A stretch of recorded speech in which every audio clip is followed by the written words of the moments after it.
Good morning mga kabukid. Andito na naman tayo sa fish pond ko dito sa Albay.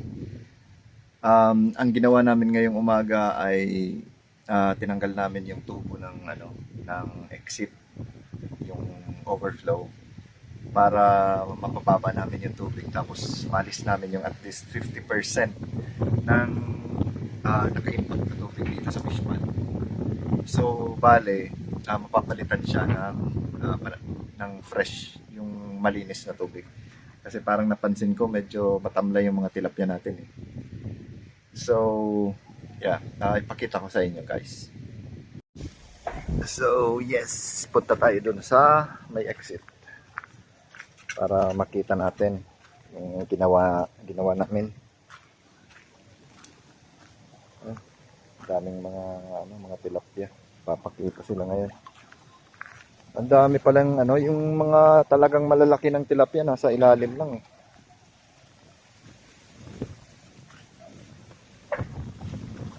Yan.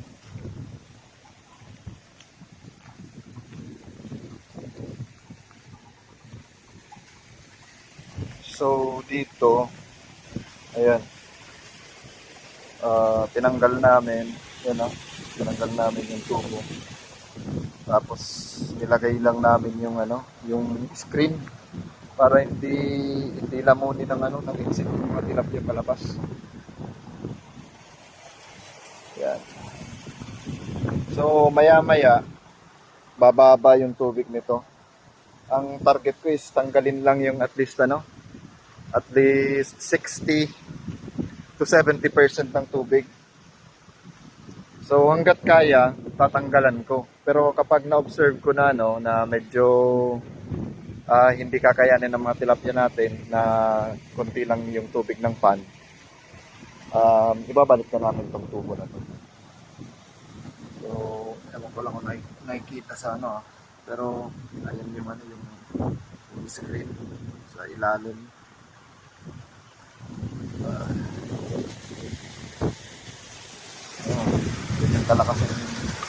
Ganyan kalakas ang tubig na lumalabas galing sa pan.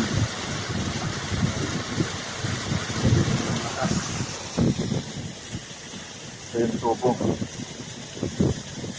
Yan.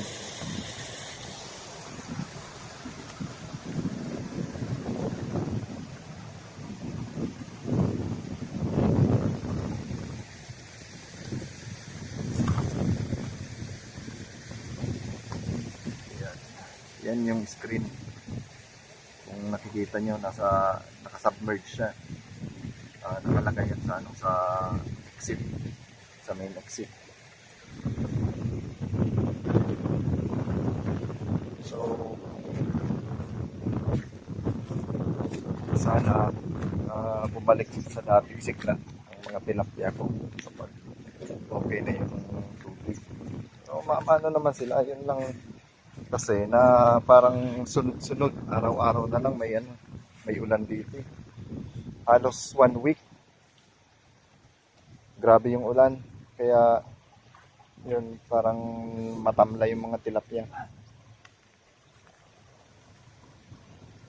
Yan, nagsisilapitan sila sa akin. So yung entrance ko, hindi ko naman in-stop yung pagpasok ng tubig. So para may oxygen pa rin yung mga tilapia natin. So patuloy pa rin naman yung tubig, ayan. So pasok pa naman. Ayan. Nakabukas siya. Tapos ito yung mga mga aerator. Po-produce ng oxygen yan. So tuwing gabi andyan lahat ng mga tilapia. Yan sila nagkukumpulan. Ayan. Ayan.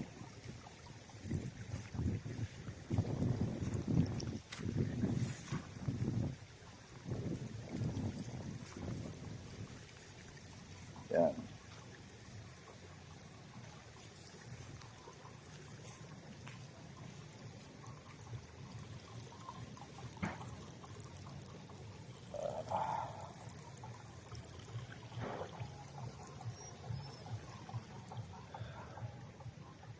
Okay.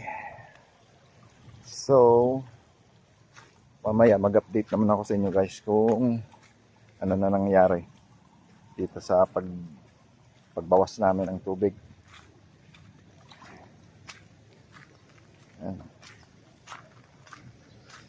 Ay, ito yung mga alaga akong pato. Paparamihin namin yan. By next year, mga nasa 70 plus na yan. 70 to 100 plus.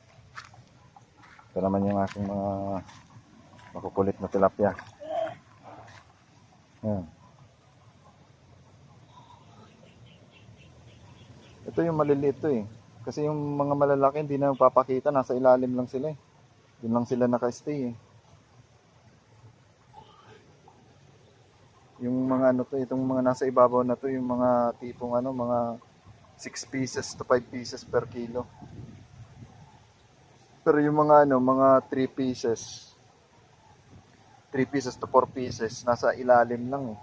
Di na sila lumilitaw, hindi nagpapakita.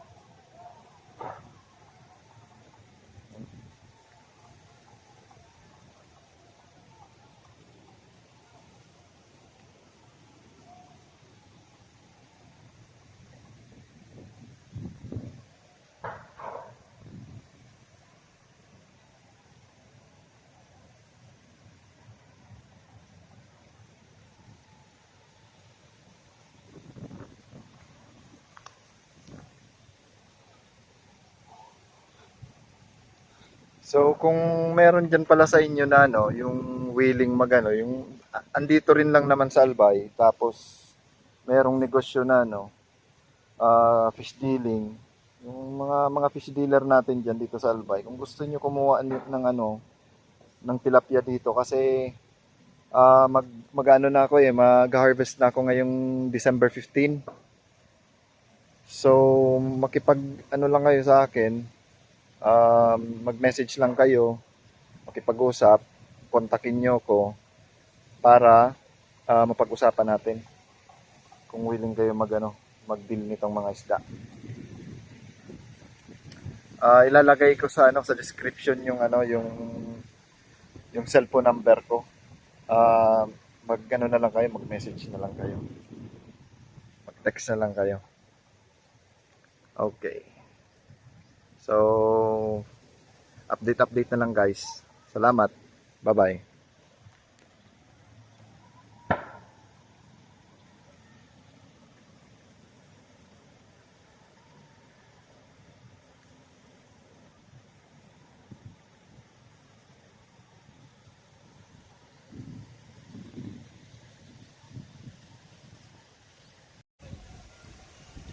So, after ilang hours guys, ito na. Ganito na ang sitwasyon dito sa sa fish pond. Ayan na.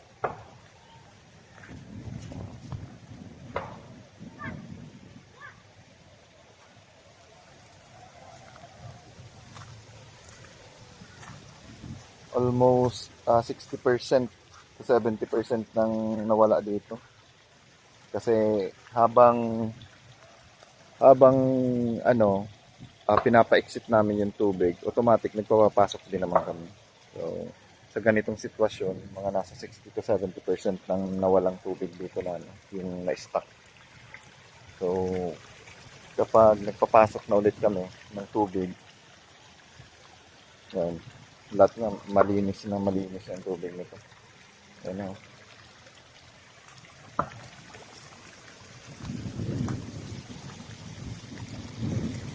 Yung mga isda.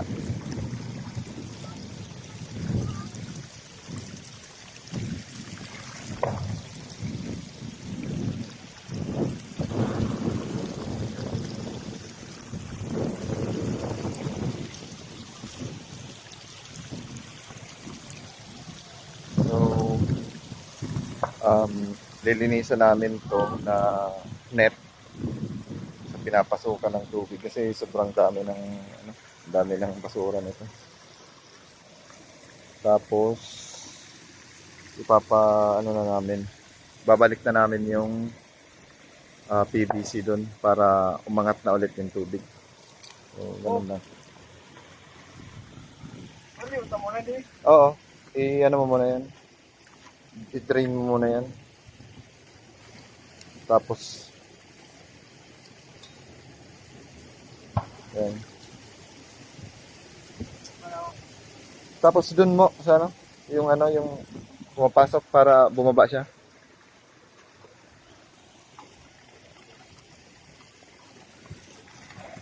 Ito yung nilinisan namin. Sigurado marami namang snake turtle na laman niya.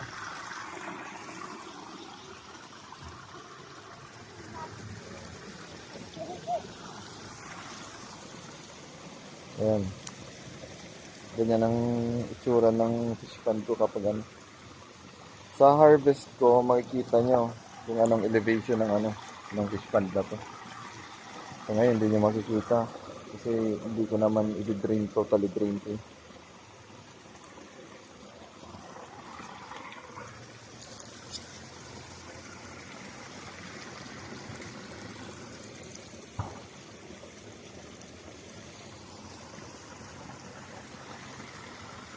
So, yun lang guys.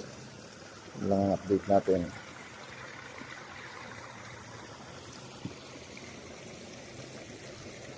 Okay naman yung mga isda. Kung masaya sila na na palitan na yung tubig. Sana bukas ay okay na.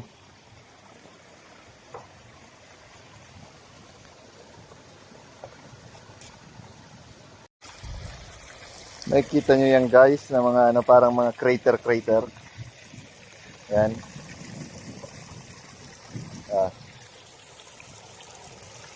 Yan yung mga ginagawang bahay ng mga tilapia. Yan. Kapag ang tilapia ay malaki na, lalo yung mga lalaki. Actually, yung mga lalaki ngayon mga gumagawa niyan eh. Gumagawa sila ng mga ganyan na parang mga butas-butas. Tapos parang diyan sila tumitira. Parang yung nanga-attract ata sila ng mga female na tilapia. Tapos doon sila nagme-mate. Doon sila gumagawa ng fingerlings.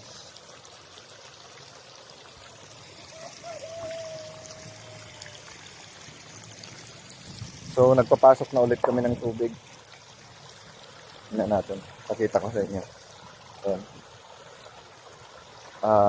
Pinapasok na namin yung tubig and sinara na namin yung exit.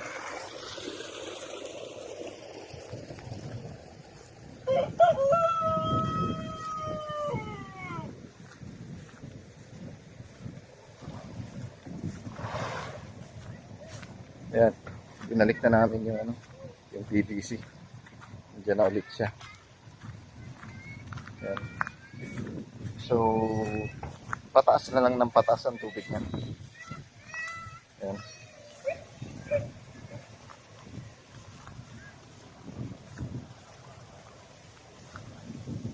Mamaya niyan ay balik na sa dating level yung tubig dito. So, ayan.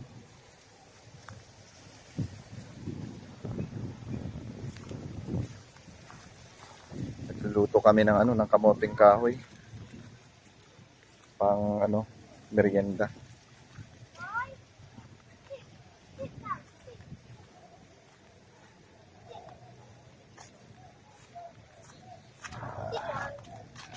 Ayan yung aso kong Belgian. Ayan. Ito naman yung manok kong panlaban. Binabae. Tapos ito yung sable ko na Belgian. Ayan. Ayan. Okay. Bukas naman guys. Salamat.